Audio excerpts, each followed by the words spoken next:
Hi all, welcome to this video on risk sharing in risks and reward management in supply chain and increasing supply chain profits using risk sharing.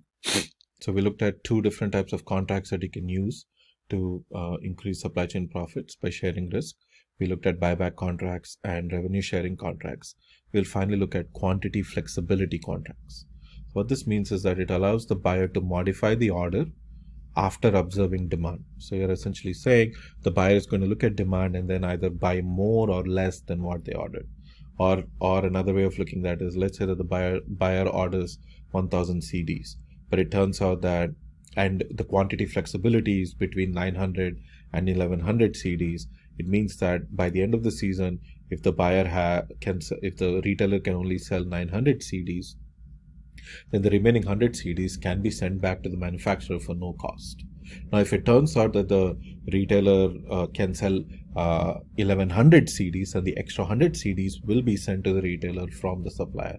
That way, the supplier and the retailer both make more profit, make higher profits. So, when a quantity flexibility contract is signed, there are three numbers that you look at. One is what are the number of basic order quantities. So, what is the number of units that are ordered? The next is the manufacturer commits to making more than the order. So the manufacturer says you can potentially, they can potentially provide more than the order quantity. The extra that they can provide, that's the extra fraction that they can provide. Usually that's like 5%, 6%, maybe up to 10% at best. And the same goes here. The retailer says that the retailer will not order less than a certain percentage of their order quantity. So by the end of the season, the retailer says that they will not order less than a certain amount. So going back to the example, so let's say that the original order quantity is 1000, but if by the end of the season they can only sell, say, 950 CDs, and the quantity flexibility was, the lower limit was 900, which means that the extra 50 CDs that they have can be sent back to the manufacturer at no cost. So there is some flexibility. So you're basically saying there is an upper limit and a lower limit, and you can order anywhere between these two numbers. So you cannot order less than the lower limit, and you cannot order more than the upper limit, but the order quantity doesn't have to be a single number. So you start with a single number and then come up with the upper and lower limits, right?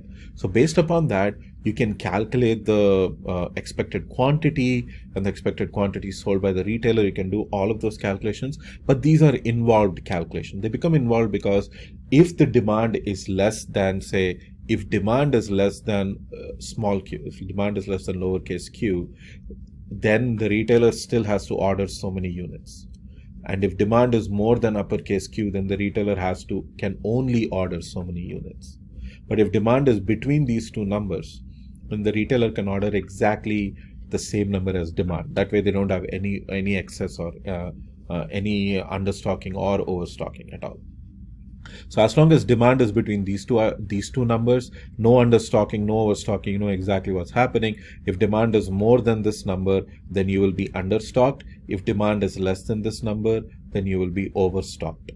So that's something that you know. So the expected overstock quantity of the manufacturer will be the difference between Q and DR. So DR is the expected quantity sold to the retailer. This is how many units the manufacturer is selling to the retailer. So the expected overstock at the manufacturer is the difference between QR and DR, and the expected retailer profit is calculated as DR times P. And so you can calculate that. So this is how much, this is the money that you make by selling the items to the retailer. So this is how much money, once the retailer sends some of that back, this is how much you can salvage it for, and this is the cost. This is the salvage value, and this is the cost of buying it from the manufacturer. So this is the revenue from selling it regularly. This is the revenue from salvaging it. This is the cost of buying it. So the expected profit for the manufacturer, this is how much they're selling. So this is the cost for the retailer. This is a profit for the manufacturer. This is how much they're selling it for, and this is how much they might potentially have to salvage, minus this is the cost of making for them. So that's the cost of manufacture. And so here, let's get an example, and we'll calculate everything based upon that example. So going back to this same music store example that we were looking at. So let's say the retailer is charged $5 for each disc, and the retail price is $10. So we're going with the same numbers. Now assume that the supplier agrees to a quantity flexibility contract where the supplier agrees to a 5% upshot and a 5% below, which means that the once an order quantity is decided, the manufacturer agrees to provide 5% more than the order quantity, and the retailer agrees not to order less than 95% of the order quantity. So for this contract, let's say that the retailer decides to place an order for 1017 units. So with the quantity flexibility clause, how many discs does the independent retailer expect to purchase? How many discs does the retailer expect to sell? What are the supply chain profits with this total contract? So let's go through that. So with the quantity flexibility clause, because the order quantity is 1017, the manufacturer is committed to supplying any quantity between 5% less than 1017. So because beta is 5%, so 5% less than 1017 is 966 units, and 5% more than 1017, because alpha is 5%. 5% more than 1017 is 1068. So the manufacturer is willing to supply any quantity between 966 and 1068, right? So the expected quantity purchased by the retailer, so if you go through the formula here, so if you go through this formula here, you'll find that the expected quantity purchased by the retailer is 1015. The expected quantity sold by the retailer will be 911. So we calculate that again using the formula here, expected quantity sold by the retailer. And then the expected overstock at the retailer, you can calculate that. And then the expected profit for the retailer and the expected profit for the manufacturer. You can calculate all of these numbers. So to calculate all of these numbers, you have to first calculate the QR and DR values. So which are the formulas that it's going to take some time to input them. And then of course you can calculate the expected overstock, the retailer profit, and the manufacturer profit. So you can calculate all of those numbers once you have the value of the quantity purchased by the retailer and the quantity sold by the retailer, right? Now, even though so in this example, for example, once you go through all of these calculations, it turns out that the quantity purchased by the retailer is 1015, but the supplier would have manufactured 1068 discs, which means that even the supplier is going to have an overstock. Not just the retailer, but the supplier is also going to have an overstock. So the supplier's overstock is the difference between 1068 and 1015. The retailer's overstock is the difference between these two numbers. This is how much they expect to, this is how much they purchased, this is how much they expect to sell. So that's the difference. That's the expected overstock at the retailer. So using those numbers, you can calculate the expected profit for the retailer and the expected profit for the manufacturer. So you can calculate all of those numbers and you end up with the profit values, and you'll find that the total profit for the supply chain is 8,045, which is again less than the 8,474, but it's getting there. So this is another way of doing this calculation. Okay. So I'm going to write down the formula. So what I'm going to do is I'm going to let me do it online. Let me do it while you're all here.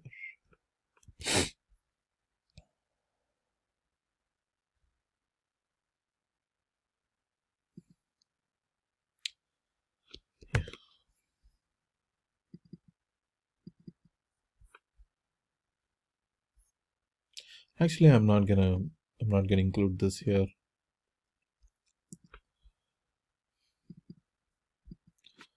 I'm not gonna include this here, so I'm gonna include this. Let's keep this so we can compare it again. That one. So we know the mean and standard deviation values. No, what the hell? Let's keep everything.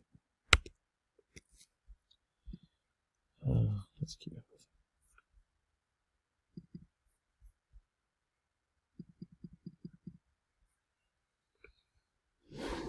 So we know that the mean and we don't need to know the mean and standard deviation values here. So in this case, so this is the do that then. So for the quantity flexibility contracts,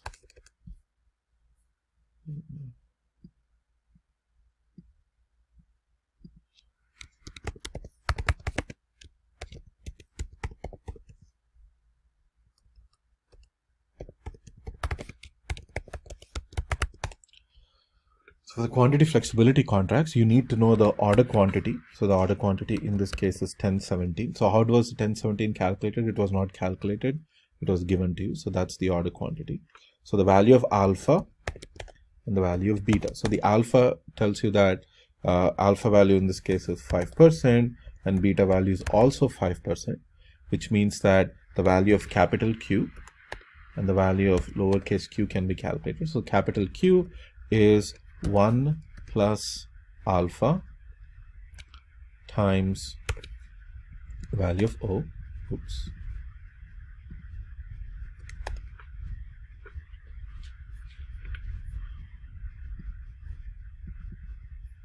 And the value of lowercase q is 1 minus beta times the value of O. So that's between 1068 and 966. So you can order anywhere between 1068 and 966 units and you will be fine. Now, based upon this, we can calculate the value of QR and DR. So QR is the number of units that the retailer buys from the supplier, and DR is the expected number of units that the retailer is going to sell. So let's first calculate QR. So this is going to be an involved formula. So I'm going to take a couple of seconds here.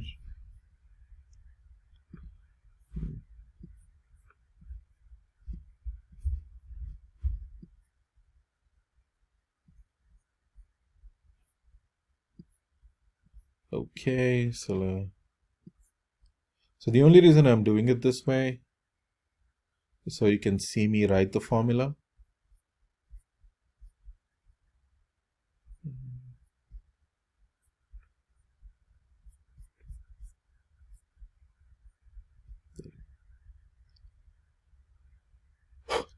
Okay, so let's write the formula for QR first. So QR is lowercase q times norm dot s dot dist norm dot s dot dist of q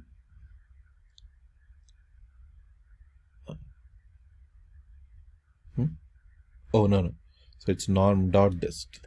So you see, when it's just a capital F, you write norm dot dist, in this case q, comma mean, comma the standard deviation. This mean is 1000, standard deviation is 300, so those numbers don't change. And because it is a capital F, it's going to cumulative is going to be 1. So I'm going to do that. Actually, let me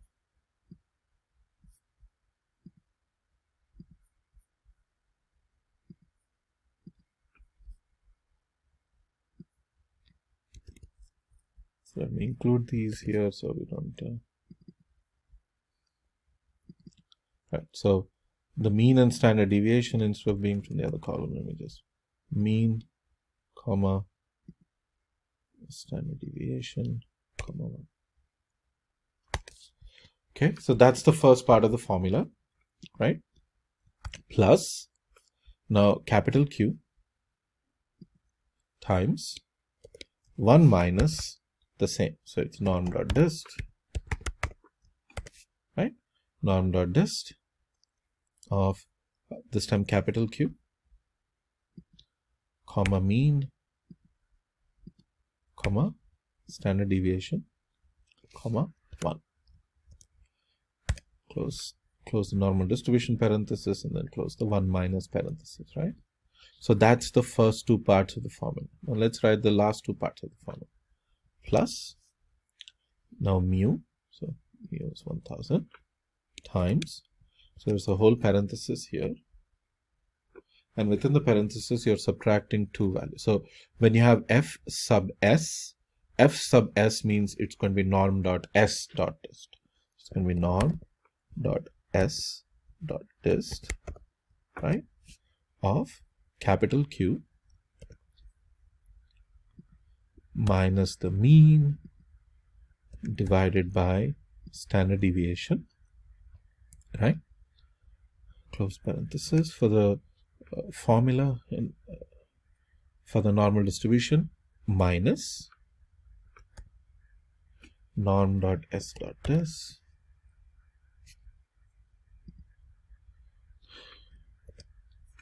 small lowercase q minus the mean divided by standard deviation. I think I messed something up. So this parenthesis here, this parenthesis here, minus norm.s.dist. I forgot to put the cumulative here. So okay, comma 1, right? Comma 1. Why am I putting comma 1? Because they're all capital F.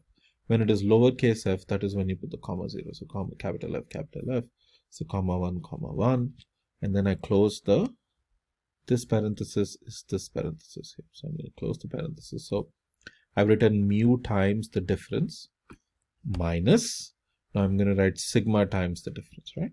So it's sigma times, now within the parenthesis I'm going to write a difference of these two, but again this time I'm going to do norm.s.dist, again dot s because it's a sub s here, so it's going to be norm.s.dist of something minus norm.s.dist of something else, right?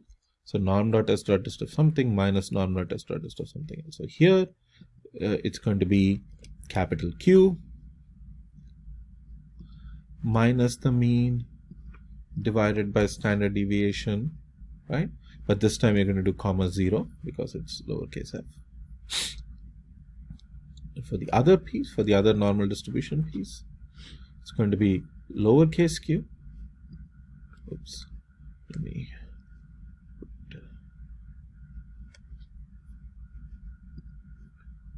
lowercase q minus the mean. Oops.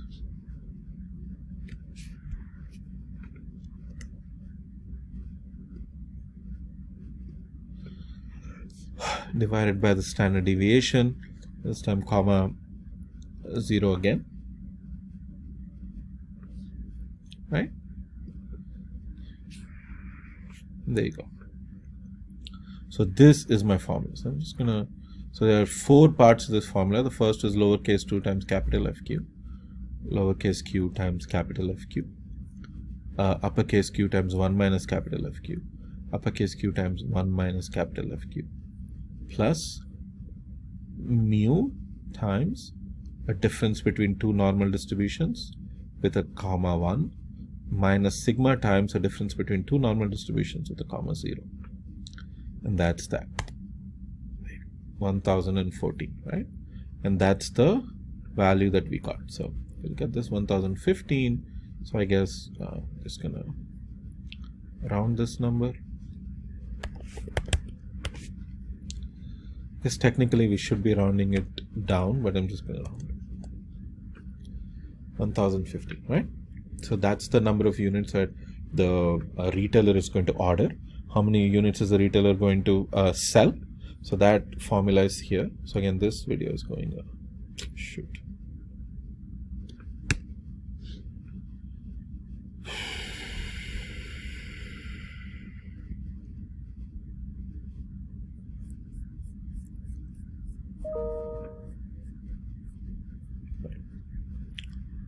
So how many units is the retailer going to sell?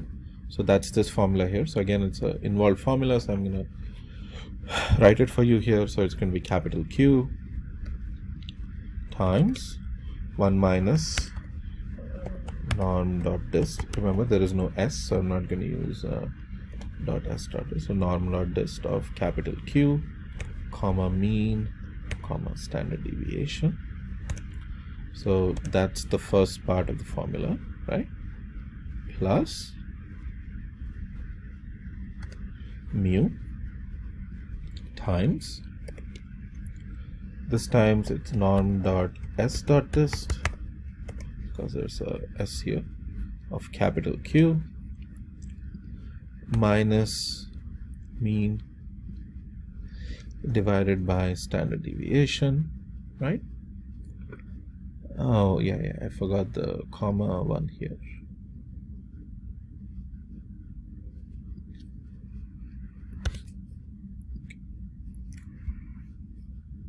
Okay. Divided by standard deviation,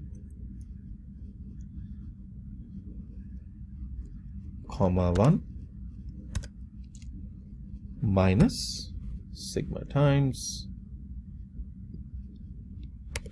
norm dot s dot dist of lowercase q, lowercase q minus mean divided by standard deviation, comma 0, right? So I wrote a comma 1, first twos are comma 1, then comma 0.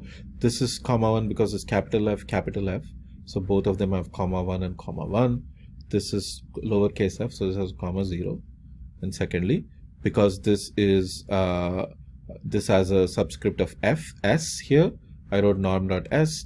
This just has a capital F, so I wrote norm dot dist. So that's the way those formulas are written. So 976. So again, so that's what the textbook tells us, right? 911. What am I missing?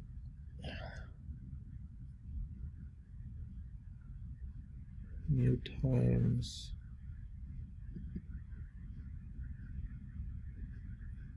it's capital Q times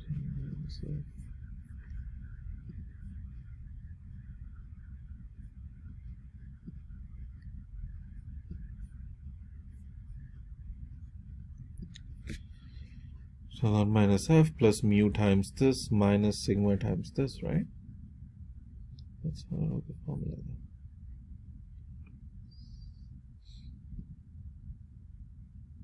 Capital Q times capital Q comma mean comma star. I think I messed this up. So the standard deviation here is 300. Right. Yep. It's better. You make sure I have the same in everything.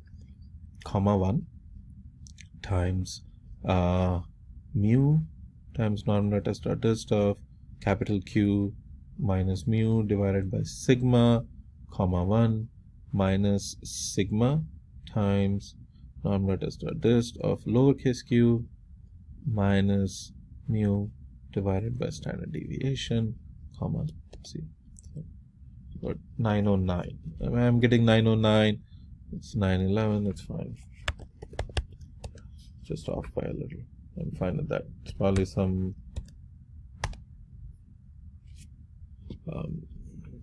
it's an approximation thing. I'm good with this.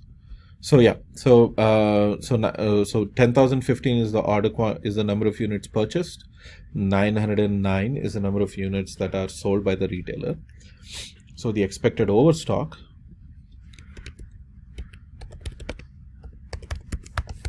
at the retailer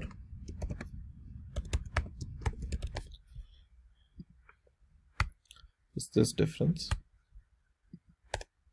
That's expected overstock at the retailer, and then expected profit for the retailer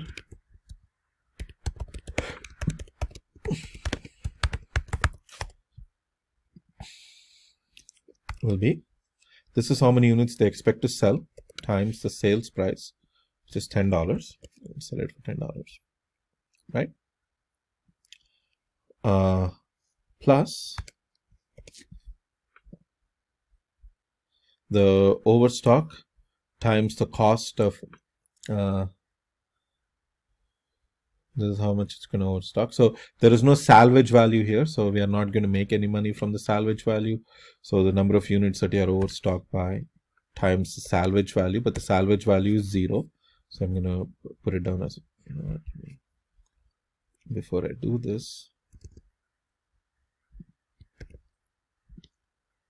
sales price is $10.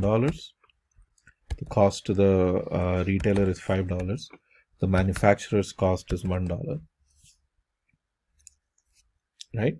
And salvage value for the manufacturer is 0. The manufacturer is not going to be able to salvage. So let's, the retailer is not going to be able to salvage it. So let's write the profit now. So it's going to be number of units that they're able to sell times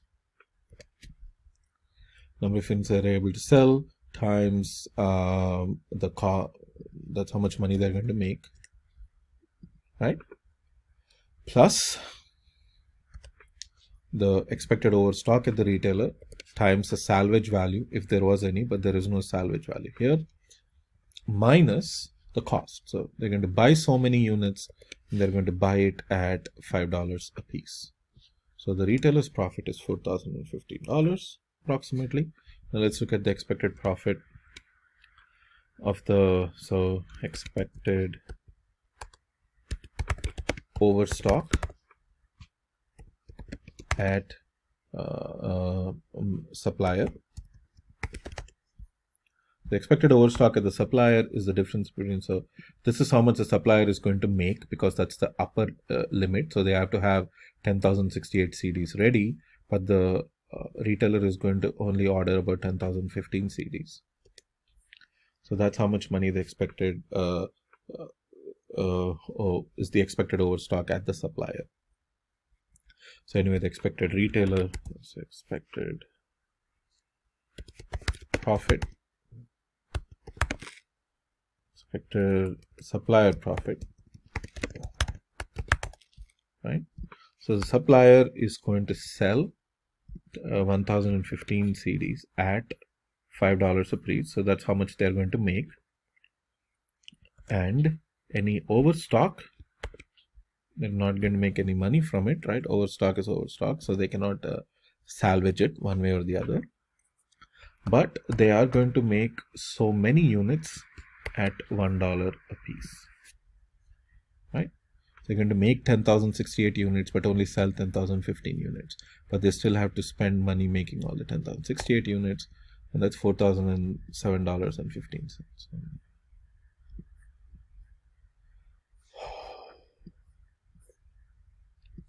Finally, I have everything down, so I'm gonna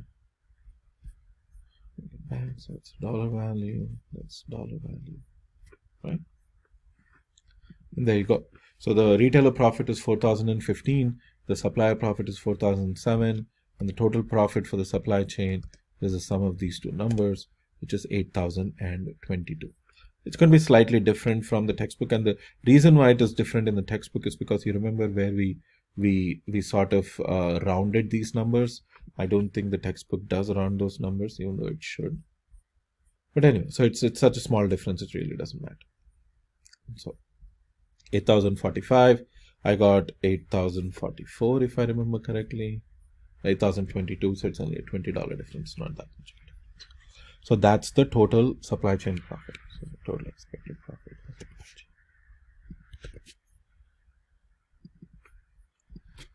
And there you go. So this is what you get with quantity flexibility contracts, right? So this video went way, because of the complicated formulas, it took much longer than I intended. But anyway, so it's approaching 30 minutes. I'm going to end it here. If you have any questions, email me, and we'll take it from there. Thank you.